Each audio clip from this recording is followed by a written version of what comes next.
오늘 우리 옆사람, 앞뒤 사람 이렇게 인사하면서 교제를 나누겠습니다. 당신은 복을 몰고 다니는 사람입니다. 인사합시다. 한동대학교 총장을 지낸 김용길 장로님의 아내인 김영애 권사님이 갈대상자라는 책을 썼죠. 그 갈대상자라는 책을 읽고 나서 제가 내린 결론은 고난을 이겨낸 승리의 고백이구나 라는 생각을 했습니다. 비록 고소고발을 당하고 총장이 법정 구속까지 당하는 시련을 겪었지만 하나님은 그와 함께 하셨고 결국 무혐의로 풀려나게 되고 한동대학교는 시련을 통해서 더 믿음에 굳게 세워지는 기독대학이 되었습니다. 김용애 권사님은 한 기자와 인터뷰를 통해서 이런 말을 했어요. 고난은 하나님이 우리에게 주신 변장된 축복이 아닐까 생각됩니다. 우리는 변장한 모습만 보고 기겁하지만 변장한 것을 벗겨버린 후 하나님이 우리에게 안겨주는 복은 우리가 상상도 못한 것입니다. 이 김용애 권사님은 갈대상자라는 책을 쓰고 그 다음 2탄으로 쓴 책이 있어요. 구름기둥이라는 책을 쓰게 됩니다. 그 책을 출간하면서 김영애 권사님이 이런 말을 했어요. 한동대가 재정난 총장 구속사건, 직원 노조와의 대치, 지역사회와의 마찰 등 광야길에서 만난 이루 말할 수 없는 고난들이 있었습니다.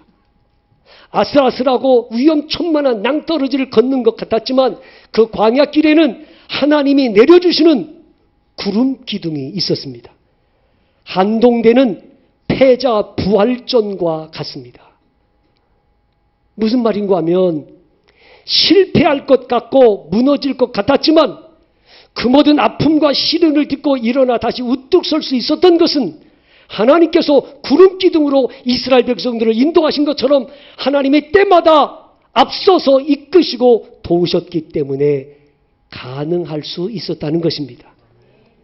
덕에 한동대가 개교 2년 후에 이사장이 4번이나 바뀌고 직원 노동조합이 9개월이나 파업을 하는 초유의 사태가 벌어지고 민형사상 고소고발 사건이 막 일어나는 그런 어려운 시련이 바람이 불어닥칠 때 김영애 권사님이 여호수아서 1장 9절을 말씀을 붙잡고 하나님께 눈물로 기도하며 버텼다고 해요.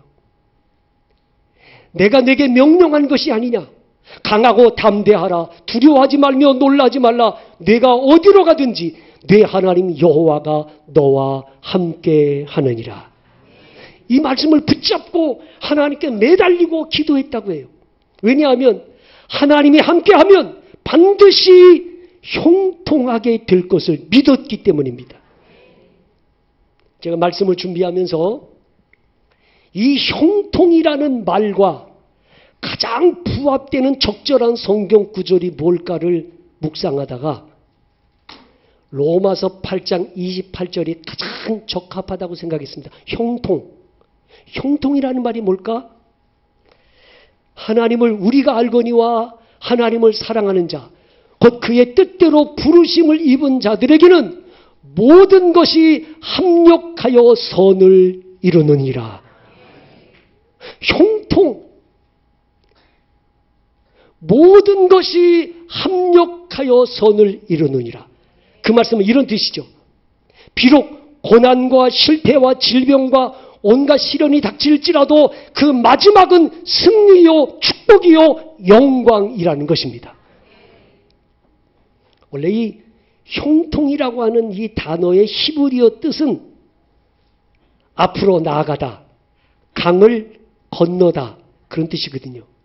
그러니까 형통이라는 말은 강이 내 앞을 가로막고 있을지라도 하나님이 강의 길을 만들어 나를 건너가게 해 주신다는 것입니다. 그러니까 하나님이 함께하는 사람에게도 고난이 닥치고 장벽이 앞을 가로막고 위기와 시련을 맞이할 수 있다는 것이죠. 하지만 하나님께서 함께 하시면 마침내 그 모든 어려움을 이기고 승리하게 하시고 하나님의 영광을 목도하게 만들어 주신다는 거죠. 하나님께서 오늘 말씀에서 여호수아에게 두 가지 약속을 주셨어요. 하나는 내가 너와 함께 하리라. 내가 형통하리라. 자, 하나님이 주신 약속이에요. 하나님이 너와 함께 할 거다. 그리고 너는 형통하게 될 거다. 그러면 여호수아가 이스라엘 백성들을 이끌고 가나안 땅을 향해 갈 때 여호수아의 앞길에 고난이 없었나요? 문제가 없었나요? 여호수아가 이스라엘 백성들을 이끌고 갈 때 제일 먼저 직면한 문제가 뭐예요? 요단강이 앞을 딱 가로막고 있는 거 아닙니까? 근데 하나님께서 그 요단강을 육지같이 갈라주고 이스라엘 백성을 건너가게 하셨어요. 요단강 건너가니까 끝났습니까? 요단강 건너고 나니까 여리고성이 또 가로막고 있지 않습니까?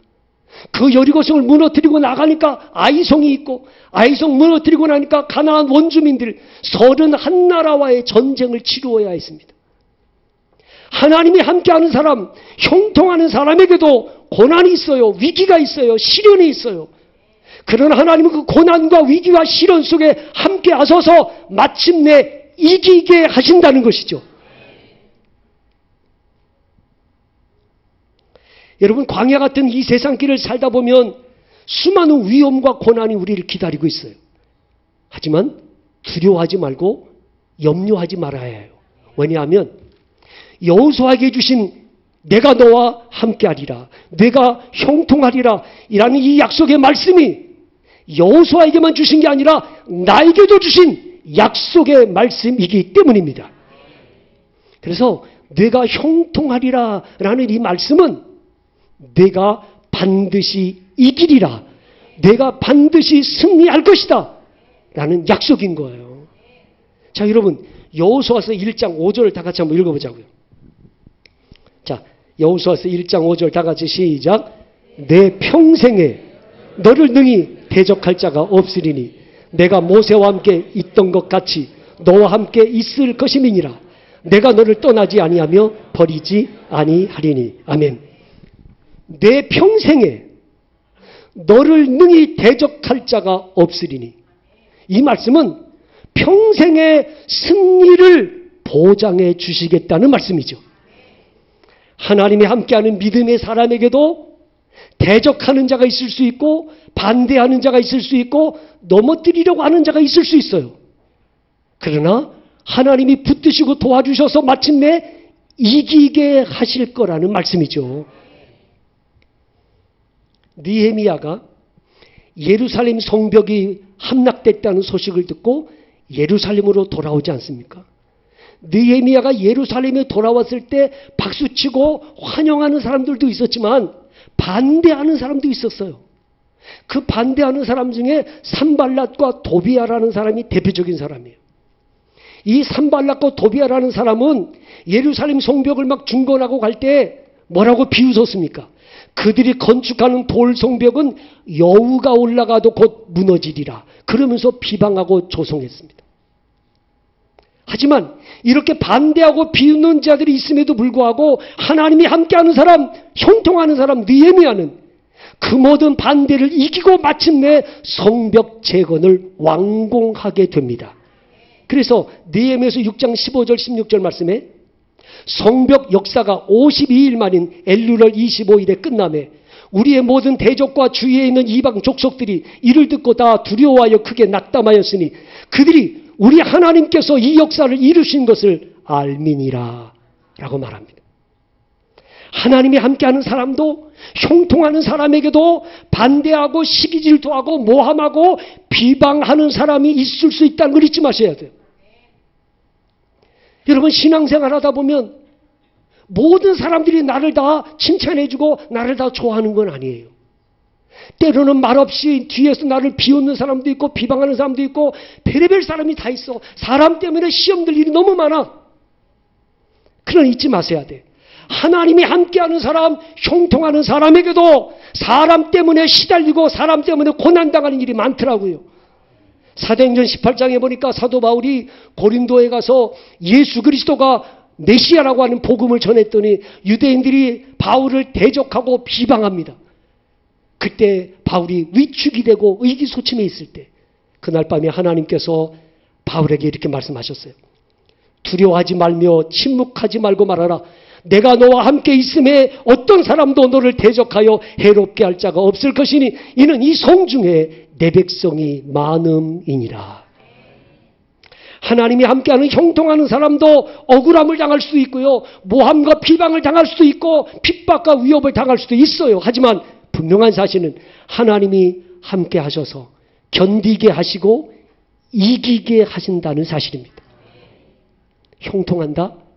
이기게 하신다는 거예요.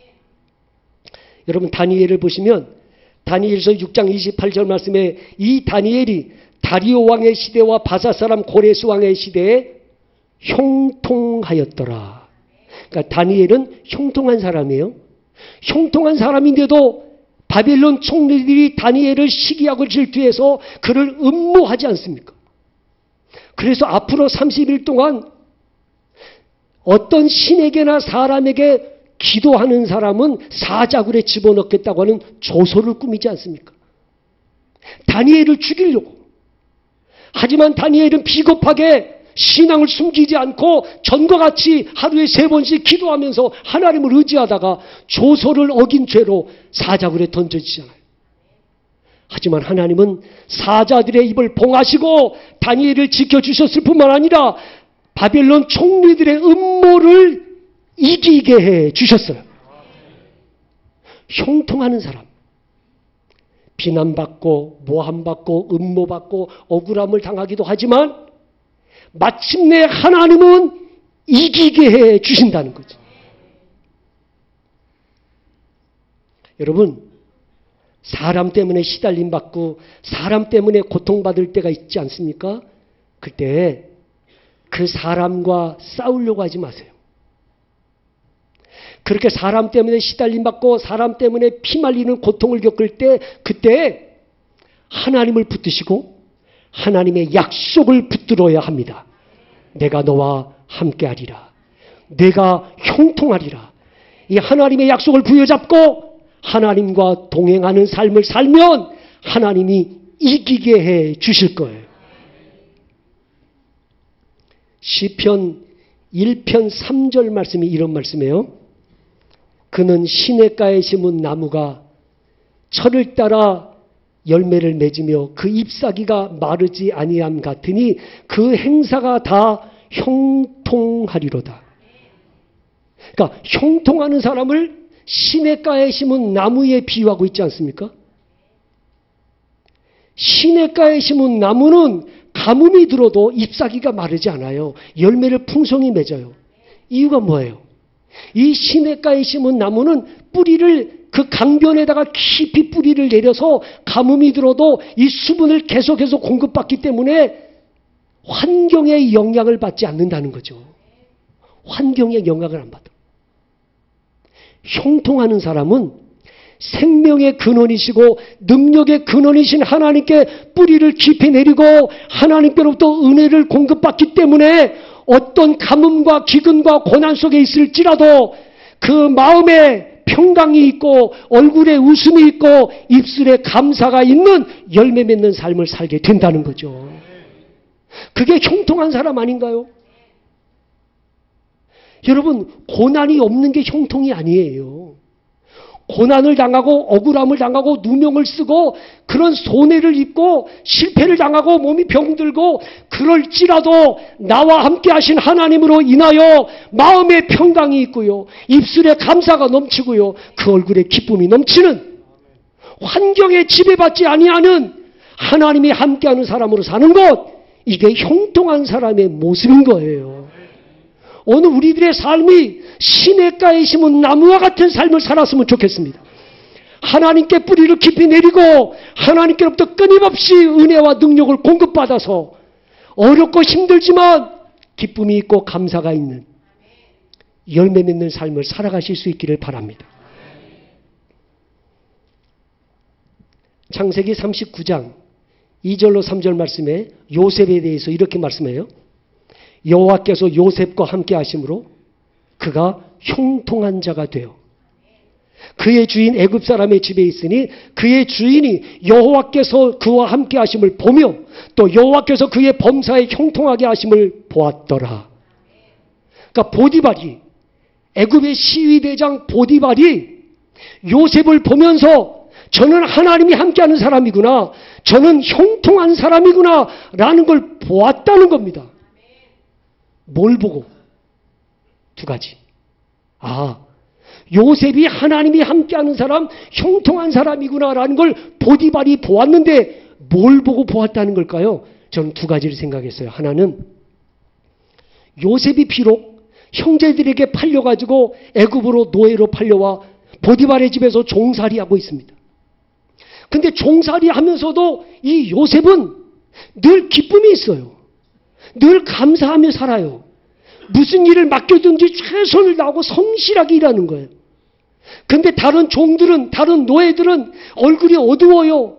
시간만 나면 불평불만하고 그저 눈 가리므로 적당히 일하는데 요셉은 달라요. 요셉은 최선을 다해요. 기쁘게 살아요. 감사하며 살아요. 형제들에 대한 복수심, 원망, 불평, 신세 타령 이렇게 살지 않아요. 요셉은 늘 긍정적으로 살아요. 밝게 살아요. 감사하며 살아요. 그런 요셉을 보면서 하나님이 함께하는 사람이라는 걸 보는 거예요. 오늘 우리의 삶이 그랬으면 좋겠어요. 비록 병들어도, 비록 고난이 있고 경제적으로 녹록지 못하고 여러 가지 많은 시련이 있을지라도 내 안에 함께하신 예수님으로 인하여 기쁘고 감사하고 찬송하면서 살아가는 하나님이 함께하는 사람, 형통하는 사람의 모습을 우리의 삶으로 보여주며 살아갈 수 있기를 바랍니다. 두 번째, 보디발이 요셉을 보면서 하나님이 함께하는 사람이구나, 형통하는 사람이구나 라는 걸 뭘 보고 알아요? 요셉을 보니까 요셉은 무엇을 하든지 잘 되는 거예요. 요셉이 농사를 지으면요, 농사가 잘 돼요. 요셉이 가축들을 돌보면 가축들이 새끼를 내고 번성하고 잘 돼요. 하여튼 요셉이 농사를 짓든 가축을 돌보든 하면 잘 되는 거야. 마치 신명기 28장 3절로 6절에 있는 말씀처럼 성읍에서도 복을 받고 들에서도 복을 받을 것이며 내 몸의 자녀와 내 토지의 소산과 내 짐승의 새끼와 소와 양의 새끼가 복을 받을 것이며 내 광주리와 떡반죽 그릇이 복을 받을 것이며 내가 들어와도 복을 받고 나가도 복을 받을 것이니라. 요셉이 그런 사람인 거예요. 복을 몰고 다니는 사람인 거예요. 오늘 하나님이 함께하는 형통한 사람, 복을 몰고 다니는 사람이 되어야 합니다. 여러분이 어디를 가든지 여러분으로 인하여 하나님이 은총을 베푸시고 잘되게 하는 사람으로 인정받기를 바랍니다. 형통하는 사람. 근데 정말 중요한 것은 교회 다니면, 예수 믿으면 다 형통하나요? 그건 아니라는 거죠. 여러분, 교회 다닌다고 형통합니까? 예수 믿는다고 형통합니까? 예수 믿고 교회를 다녀도 어떻게? 하나님의 말씀을 지키는 자라야 형통한다는 거지. 오늘 말씀 보십시오, 여러분. 자, 7절, 8절 보시자고요. 7절, 8절 시작. 오직 강하고 극히 담대하여 나의 종 모세가 내게 명령한 그 율법을 다 지켜 행하고 우로나 좌로나 치우치지 말라. 그리하면 어디로 가든지 형통하리니 이 율법책을 내 입에서 떠나지 말게 하며 주야로 그것을 묵상하여 그 안에 기록된 대로 다 지켜 행하라. 그리하면 내 길이 평탄하게 될 것이며 내가 형통하리라. 아멘. 그러니까 오늘 7절 말씀에서 계속 연결되는 게 뭐예요? 이 율법책에 기록된 대로 하나님의 말씀을 지켜 행하면 형통하리라. 교회만 다닌다고 형통하는 거 아니잖아요. 예수 믿는다고 형통하는 게 아니고 정말 중요한 건 오직 강하고 극히 담대하여 이 율법을 지켜 행하라. 그러니까 말씀 지키는 일에 강하고 담대해야 된다는 거예요. 말씀 지키는 일에 목숨 걸라는 거예요. 하나님의 말씀인 줄 알면서도 인간적인 생각이 앞서서 말씀을 뒷전으로 내 생각대로 하고 세상의 방법으로 하려고 하지 마시고 이게 하나님의 말씀이다 그러면 지금 당장 손해보는 것 같아도 말씀대로 순종하며 나가면 하나님이 함께하여 주셔서 형통하게 해주신다는 거죠. 저는 제가 30년 목회하면서 경험한 게 그거예요. 말씀대로 살면 하나님이 책임져 주시더라. 틀림없어요. 여호수아가 여리고성을 함락시킬 때 하나님이 여호수아에게 뭐라고 말씀하셨습니까? 군사들로 하여금 여리고성 주변을 6일 동안 매일 한 바퀴씩 돌고 제7일째 되는 날은 7바퀴를 돌아라. 제사장들이 양각 나팔을 잡고 나팔을 불면 백성들이 소리를 지르면 성이 무너지리라. 그래서 여호수아가 이 말씀을 백성들을 모아놓고 다 전했습니다. 하나님께서 내게 말씀하시기를 6일 동안은 한 바퀴씩 매일 돌고 일주일째 되는 날은 7바퀴를 돈 다음에 제사장이 나팔을 불 때 여러분이 함성을 지르면 이 여리고성이 무너진답니다. 그러니까 백성들이 아멘 그랬을까요?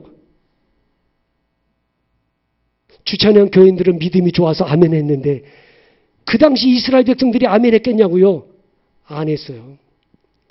막 야유를 보내고 비난하고 말 같은 소리를 해라. 정신 나갔냐? 군사들로 하여금 여리고성을 부서뜨리고 싸우든지 성벽을 타고 올라가든지 해야지. 아니 어떻게 말 한마디 안 하고 성을 빙글빙글 돌기만 하는데 성이 무너지느냐? 그게 상식적으로 맞는 얘기냐? 이게 합리적으로 맞냐? 백성들이 막 야유를 보내고 비난하고 반론을 제기하고 막 정신 차리라고. 하지만 여호수아는 그렇게 백성들이 비난하고 야유를 보내고 반대를 해도 우로나 좌로나 치우치지 않고 하나님의 말씀이니 여러분은 나를 믿고 따라오십시오. 강력하게 백성들의 비난을 받으면서도 야유를 받으면서도 그런 믿음으로 말씀에 순종할 때 하나님이 여리고성에 지진을 일으켜서 여리고성이 와르르 무너지게 하시고 함락되게 만들어주신 거예요. 하나님의 말씀을 지키는 일에 우유부단하지 말고 말씀 지키는 일에 용기 있는 사람이 되고 배짱 있는 사람이 되라는 거예요. 오늘 우리들의 신앙이 자꾸만 합리적으로 이성적으로 상식적으로 그러지 말고 하나님의 말씀은 상식을 초월하고 이성을 초월하고 논리를 초월하는 거 아닙니까? 오늘 저와 여러분들이 정말 형통하는 사람이 되려면 하나님 말씀 지키는 일에 용기 100배한 사람이 됩시다. 누가 뭐라고 해도 이게 말씀이면 타협하지 말고 말씀 앞에 아멘하고 가는 거예요. 그래야 하나님이 함께 하시지. 그래야 하나님이 형통케 하시지. 그런데 자꾸만 말씀인 줄 알면서도 현실이 상황이 자꾸만 사람들이 그러니까 주저앉아 버려요. 머뭇머뭇거려요. 아니에요. 여러분 정말 이양 믿음 생활 하려면요. 말씀이면 아멘하고 순종하고 나갑시다.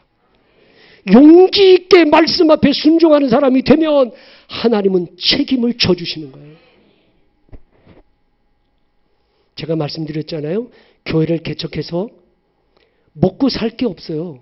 교인이 한 명도 없으니까. 헌금 나오는 것도 없어요. 그러니 월세는 25만 원 내야지. 먹고도 살아야지. 그런데 헌금도 하나도 없고 그렇다고 어디서 후원해 주는 데도 하나도 없고 뭐 어떻게 먹고 살아요. 그래서 살고 먹는 게 막막하니까 하나님께 기도했어요. 하나님 내가 모든 걸 포기하고 주의 종이 됐는데 이렇게 먹고 사는 게 막막해서 되겠습니까? 그리고 하나님께 기도하니까 하나님께서 나에게 마태복음 4장 4절 말씀을 주셨어요. 사람이 떡으로만 살 것이 아니요 하나님의 입으로 나오는 모든 말씀으로 살 것이니라. 그러면서 하나님이 나에게 질문을 주시는 거예요. 무슨 질문? 너 떡 때문에 목사 됐냐? 말씀 때문에 목사 됐냐?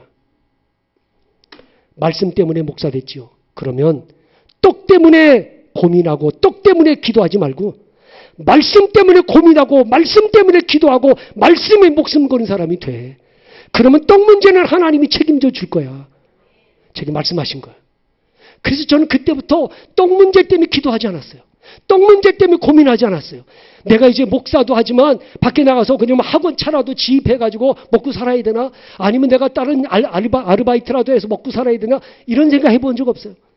내가 말씀 때문에 고민하고 말씀에 목숨 걸면 떡 문제 책임져 줄 거야. 그래서 날마다 기도하고 말씀 준비하고 말씀 읽고 전도지 들고 나가 전도하고 그렇게 사니까 하나님이 어떻게 하든지 누구를 통해서든지 하나님이 월세 책임져 주고 먹고 사는 거 책임져 주시고 하나님이 형통케 해 주셨어요.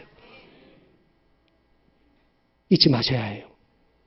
우리가 믿는 하나님은 여호수아에게 약속하신 대로 내가 너와 함께하리라. 내가 형통하리라. 약속을 주시고 그 약속을 지키시는 신실하신 하나님이신 거예요. 우리 모두 하나님의 말씀 붙들고 용기 있게 순종해서 하나님이 함께하는 사람, 형통하는 사람으로 살아가실 수 있기를 주님의 이름으로 축원합니다. 기도하겠습니다.